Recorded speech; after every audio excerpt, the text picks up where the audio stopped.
So good morning everyone, how are you all? I hope you all are fine. Okay, so student, basically those who are not there, you can recall as well the topic which we have covered in the yesterday's class. You can see we have covered the topic about the circulatory system, in which we have discussed three different parts consisting the circulatory system, that is you can see in the figure as well. First is heart itself, then blood vessels and blood. All right, then we have discussed about the circulatory system with the help of few gifs. So you can see here, like this one, you can see this topic we have covered already yesterday, how the basically heart divided into four chambers: left ventricle, right ventricle, left atrium and right atrium, and how it is reaches to different body parts, and again how the deoxygenated blood reaches to the lungs. That we have covered in the circulatory system, in which you can see here basically, that is, you can see there are two different canals. First of all, I should take the pen so that it would be easier to understand. So basically you can see that how the oxygenated blood travels from the lungs to heart, and then heart is pumping and sending all the oxygenated blood to the different body organs. All right, after that, once the oxygen will be utilized by each and every cell of the body, they will do the cellular respiration, and after it they will produce the carbon dioxide, and basically the blood will bring those carbon dioxide, and it will known as a deoxygenated blood.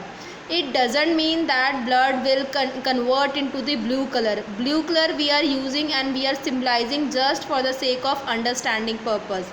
Please ये misconception आप लोग आगे lead ना करें कि blood blue और red colour का होता है. ब्लू कलर हम इसलिए यूज़ करते हैं because that is rich in carbon dioxide. ठीक है, तो आपके जो ऑर्गन से हार्ट के टुवर्ड्स डीऑक्सीजनेटेड ब्लड जाता है, जैसे कि मैंने आपको एग्जांपल दिया था, और हार्ट उसे फिर कहता है go to the lungs and take the oxygen, then come back in the heart. ठीक है, तो this is the double circulation system we have already discussed in the yesterday's class. और हमने कल की क्लास में क्या कवर अप किया था? We have discussed about the blood vessels. हमने ब्लड वेसल्स में बात की थी. There are three different types of tubes in which blood is flowing, basically arteries, veins and capillaries. What are arteries? Arteries carry oxygen rich blood from the heart to all parts of the body, and they have thick walls because heart is pumping so fastly, so the pressure of the blood in the arteries are much. That's why the wall of the arteries are more thicker.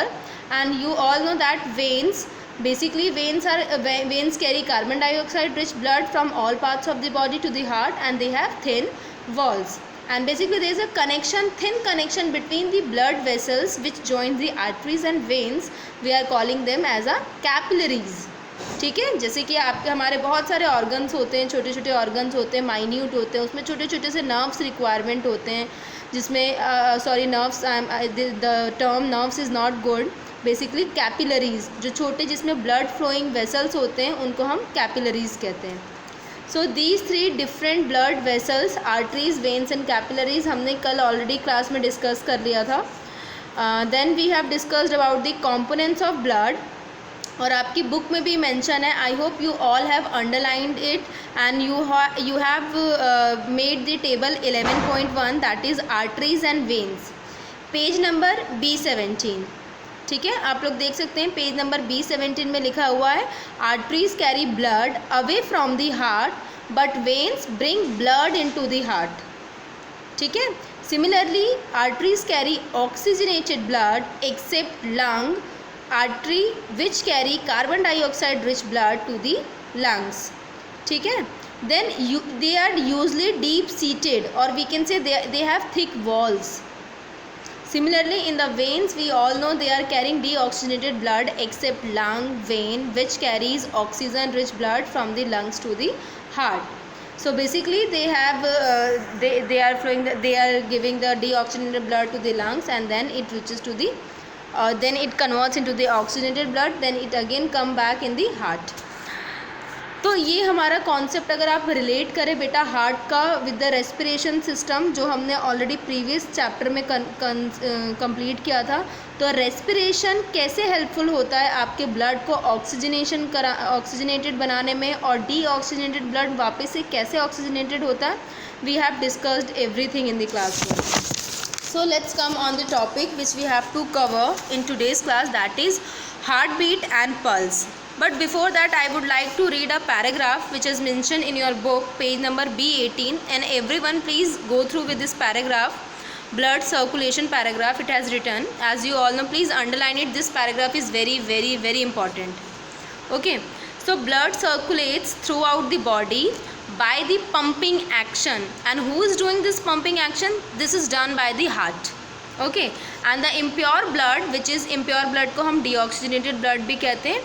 So the impure blood, that is deoxygenated blood, rich in carbon dioxide, and it is collected from different organs of the body through two major veins. Just imagine, let's take an example. हम एक example लेते हैं, जैसे कि हम सबके अलग अलग घर होते हैं, ठीक है. हम सबके घरों में क्या होता है बेटा, हम अपना वेस्ट प्रोडक्ट क्या करते हैं, अलग से एक बॉक्स पे रखते हैं, फिर उसको एक कलेक्ट करने के लिए अलग से बाहर से एक डंपिंग मैन आता है, वो सारे डस्ट को कलेक्ट करके फिर वो एक जगह ले जाके उसको फेंक देता है. फिर जितना भी वो वेस्ट होता है वो फिर से रिसाइकिल होता है और फिर से गुड प्रोडक्ट्स में यू कैन कन्वर्ट इट, जिसको आप फिर से यूज़ कर सकते हैं. Similarly in our body organs क्या करते हैं, जैसे वो ऑक्सीजनेटेड ब्लड से ऑक्सीजन को यूज़ कर लेते हैं, सेलुलर रेस्पिरेशन कर लेते हैं, they are releasing out the carbon dioxide. फिर वो ब्लड के थ्रू ही वो कार्बन रिच जो आपका ब्लड होता है वो वापस से लंग्स के पास जाता है, और लंग्स क्या करता है, लंग्स उसको ऑक्सीजनेट करके फिर हार्ट के पास पहुंचा देता है, और हार्ट उसे यूटिलाइज करने के लिए हमारे बॉडी पार्ट्स के पास भेज देता है. So this is how we continuously this oxygenated and deoxygenated blood is circulating throughout the body. ऐसा नहीं है कि deoxygenated blood हमारी बॉडी से रिलीज आउट हो जाता है. Okay, so let's take an example. अब हम बात करते हैं हार्ट बीट. हम सब ने देखा है, हम कई बार हम रन करते हैं, बहुत सारे एक्टिविटीज़ करते हैं, sometimes you are playing in the ground. So आपने देखा होगा कि बहुत देर बाद आपकी कई बार आप एक होता है सांस लेना, breathing process will increase, but sometimes you have scene, आप अपने हार्ट के पास इस साइड में लेफ्ट साइड में हाथ रख के देखिए, एज आई एम डूइंग. यहाँ पे क्या होता है, आप देखेंगे कि कुछ आपका हार्ट जो बहुत तेज़ी के साथ पंप आउट करना शुरू कर देता है. All right, so we will talk about what is heartbeat and what is pulse rate. So everyone, इसमें कुछ example लिखे हैं. I would like to share here. So you can see it has written here heartbeat. Heartbeat, the walls of the heart is made up of muscles, and the name of that muscle is cardiac muscle. ठीक है, underline it. These muscles contract and relax. Sometimes it squeezes then relax. Pumping process है, contract, relax. Okay, and this is rhythmically producing heartbeat. और जैसे ये heart आपका contract और relax करता है, यही आपका एक हार्टबीट क्रिएट करता है. And we can feel the heartbeat if you place the hand on the left side of the chest, as I am doing. You can feel it, just feel it. Yes, can you imagine that your this area is moving upward downward direction? Okay, yes, the human heartbeats is all about 70 to 80 times per minute. And if you wanted to check yourself, just lie down somewhere and put your hand on your this heart area and feel your heartbeat. You can see that something is moving, and just take a stopwatch and just count your heartbeat. कि आप जब लेटे रहते हैं तब आपका heart beat कितना होता है, और जब आप बाहर से घूम के आते हैं या प्ले करके आते हैं, so how your heart beat is working. So this is all about the human heart beats is all about 70 to 80 times per minute. All right, so इसमें लिखा हुआ है in a child the heart beat from 90 to 100 times a minute, जबकि in adult heart beat varies from 70 to 72 times per minute. So it is vary from childhood to the adult person, and it vary according to the activities as well. So heartbeat increase when you do some extra work such as running, cycling, or when you are excited or under stress. All right, and this can be felt as an increase in the thumping or throbbing. What is thumping and throbbing? Dhuk dhuk dhuk dhuk dhuk dhuk. All right, this is thumping and throbbing process. So this is thumbing और throbbing of the heart. कहते हैं ना दिल धक धक धक धक कर रहा है, दिस इज थ्रॉबिंग प्रोसेस, धड़कना, दिल का धड़कना. This rhythmic contraction followed by expansion constitute a heart beat. Contraction and expansion का यही मतलब है जो आपको इस पीपीटी में दिखाई दे रहा है. मतलब कॉन्ट्रैक्ट करना, और पहले कॉन्ट्रैक्ट करेगा फिर रिलैक्स होगा, कॉन्ट्रैक्ट करेगा रिलैक्स होगा. जैसे ही कॉन्ट्रैक्ट करेगा ब्लड आएगा, जैसे ही वो रिलैक्स करेगा ब्लड को ट्रांसपोर्ट कर देगा. जैसे ही कॉन्ट्रैक्ट करेगा ब्लड हार्ट के अंदर आएगा, ठीक है, ऑरिकल से वेंट्रिकल में जाएगा, और जैसे ही वो बिल्कुल से मतलब एक्सपेंड करेगा it will goes to the lungs and the different body parts. Okay, so similarly you have seen often that basically physician, कई बार आप डॉक्टर के पास जाते हैं तो वो क्या करता है, एक डिवाइस यूज़ करता है, कहता है मुझे आपकी हार्ट बीट चेक करनी है, is your heart is working properly और not. So basically you have seen the physician holding your wrist and count your heart beat. ठीक है, कई बार वो फिस्ट से भी यूज़ करता है और कई बार वो डिवाइस भी यूज़ करता है. So here you can see this is pulse और पल्स रेट. आप देख सकते हैं इसमें बहुत अच्छा सा हैंड का डायग्राम है, और आप इन दोनों फिंगर्स को जब आप अपने हैंड के लेफ्ट हैंड के नीचे वाली साइड में पुट करेंगे, you can feel your movement of blood in the arteries. ठीक है, आप यहाँ पे अपने ब्लड को, अपने ब्लड वेसल्स में उसकी मूवमेंट को ऑब्जर्व करते हैं, उसको हम कहते हैं pulse rate. Basically blood flows through arteries as a high pressure causing throbbing movement called pulse. So underline it in your book as well that by feeling the pressure of movement of blood through the artery at your wrist is basically pulse, and the number of pulse beat per minute is called pulse rate.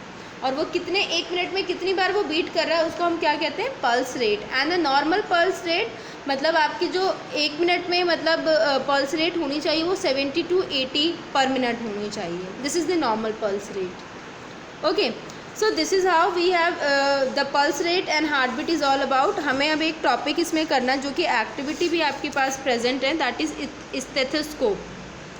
आप लोग इसको घर पे भी बना सकते हैं. आप 9 को हमारी क्लास होगी, तो if you are interested so what you can do, funnel होता है जिससे ऑयल, जिसको ऑयल की कीप कहा जाता है, इसमें से ऑयल हम पास आउट करते हैं. आप नेट पे भी सर्च कर सकते हैं how to make the stethoscope with the help of readily available materials. तो उसमें आएगा, आपको एक लेना ऑयल कीप लेनी है, फ़नल होता है बेसिकली, उसके ऊपर एक शीट लगानी है बलून की. जैसे आपने जब लंग्स वाले, बहुत बच्चों ने लंग्स वाला वो बनाया था ना, बॉटल के नीचे आपकी वो बलून की स्ट्रैप लगा दी थी. सो बेसिकली वो बलून को कट करके उस एरिया पे अच्छे से पुट कर देना, और आपको फ़नल के पीछे एक पाइप लगानी है. वो एज अ स्टेथोस्कोप वर्क करेगा. जब आप उसे अपने हार्ट बीट के पास रखेंगे और उस पाइप से सुनेंगे तो बहुत अच्छे से आपको हार्ट बीट सुनाई देगी. Just do it, it's really interesting activity.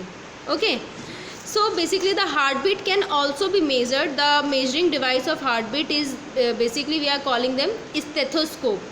उसको हम स्टेथोस्कोप कहते हैं.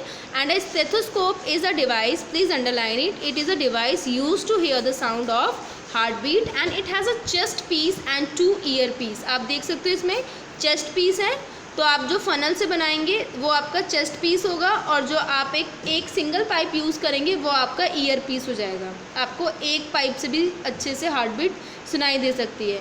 सो this is the device which is used by the basically most of the physicians, doctors, to check your sound of your heart beat. And a stethoscope consist of 3 parts. Basically a chest piece which is sensitive to heartbeats, 2 earpieces and a tube joining the chest piece and the earpiece. You can see in the image as well. So this is all about your stethoscope device. अब इसके बाद एक topic है आपके book में जो आप सब भी बहुत फेमिलियर होंगे, ब्लड प्रेशर. बीपी हाई होना, बीपी लो होना, आप लोगों ने सबने सुना होगा. What exactly is blood pressure? The pumping heart, जब हमारा हार्ट पंप करता है, the pumping heart produces a high pressure in our arteries. Okay, जब high pressure, basically as we all know that arteries having the thick walls, because the pressure of blood in the arteries are much comparatively the veins. Okay, the pumping heart produces a high pressure in our arteries and we call this the blood pressure. ठीक है। जिस speed से जिस pressure से move करता है arteries में blood, उसको हम क्या कहते हैं, ब्लड का pressure. And it rises if you do anything to make our heart beat faster और if the arteries become narrower. मतलब जब आपकी आर्टरीज, मान लो कई बार होता है ना, जैसे कि आर्टरीज की प्रॉपर एक थिकनेस होती है, एक प्रॉपर फ्लो होता है उस ट्यूब का। जस्ट इमेजिन आपके घर की पाइप जब ब्लॉक हो जाए, उसमें बहुत सारा डस्ट या वेस्ट प्रोडक्ट उसमें अटक जाए और जो उसमें से एक बार में जितना पार्टिकल उसमें पानी रिलीज़ आउट होता था वो ना हो पाए, तो क्या होगा, वो आपका जो ड्रेनेज पाइप है वो वहाँ से ब्लॉक होना शुरू हो जाएगा, उसमें से पानी ईजिली पास नहीं होगा।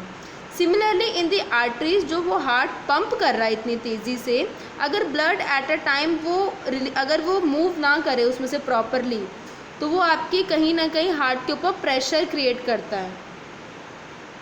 Okay, so it is written here, constant high pressure is harmful. लगातार बहुत ज़्यादा स्पीड के साथ अगर प्रेशर आपकी हार्ट में, आपके आर्टरीज़ में पड़ेगा तो वो काफ़ी हार्मफुल होता है। वाई इज़ इट सो?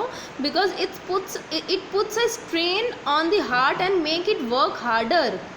क्योंकि जस्ट इमेजिन आपके घर की जो ड्रेनेज पाइप है वो एक टाइम में इतना ड्रेन आउट, मतलब आपके पानी को ड्रेन आउट करती है, लेकिन मान लो वो ब्लॉक हो जाएगा तो क्या होगा, आप वो सारा पानी आपके घर में आना शुरू हो जाएगा, आपके लिए पॉसिबल नहीं होगा, बड़ा मुश्किल होगा, मतलब उस ड्रेनेज से सारे वाटर को ड्रेन आउट करना। So the same process is happening in the heart. अगर हार्ट में प्रेशर इतना ज़्यादा बनने लग जाएगा, मतलब अगर आर्टरीज प्रॉपरली वर्क नहीं करेगी, उसकी वॉल बीच में से ब्लॉक होने लग जाएगी, तो वो प्रेशर उसका इंक्रीज़ हो जाएगा, और जब ये प्रेशर इंक्रीज़ होगा, it can also cause an artery to burst open. हो सकता है कि आपका वो आर्टरीज को बर्स्ट भी कर दें, and if this happen in the brain it can cause a stroke. और कई बार आपने इस वजह से सुना भी होगा, कई बार हमारे कहते हैं ना कि दिमाग की नस ब्रेकआउट हो गई, एकदम स्ट्रोक हो गया, तो यही होता है, आपका हार्ट कंटिन्यूसली प्रेशर लगाया जा रहा है, लेकिन आपकी जो आर्टरीज़ है वो ब्लॉक हो चुकी है, सही से वर्कआउट नहीं कर रही है, तो वो इतना प्रेशर क्रिएट करेगा कि उस एरिया का आपका artery just it will burst out, और वो आपका स्ट्रोक क्रिएट कर देता है। आपके ब्रेन में पूरा blood it will started to change its canal, वो मतलब अपने ट्रैक से उतर जाएगा, and definitely there will be so many different harmful diseases, harmful illness can be occur over there. So a stroke can leave someone partially paralyzed and unable to speak. Even worse, it can kill them. तो ये वाला जो topic है इसको एक बार और हम class में भी डिस्कस करेंगे, that how blood pressure attack and how blood pressure is harmful in are different body parts, कैसे बॉडी पार्ट्स पैरालाइज्ड हो सकती है और कैसे हमारे डिफरेंट ऑर्गन्स भी वर्क करना बंद कर सकते हैं। Alright, so at least you all have to read about the heartbeat and pulses, stethoscope क्या होता है, ब्लड प्रेशर क्या होता है, आप लोग अच्छे से पढ़ के रखेंगे। कल हम कंप्लीट करेंगे excretion topic. Okay, we will talk about excretion in humans, and we will talk about excretory system in human. Okay, and rest of the part we will cover up in the classroom. So student, till that please revise all the topics and revise your chapter 1 for the revision class. Okay, so I am just leaving the class here. See you then. Bye bye. कितने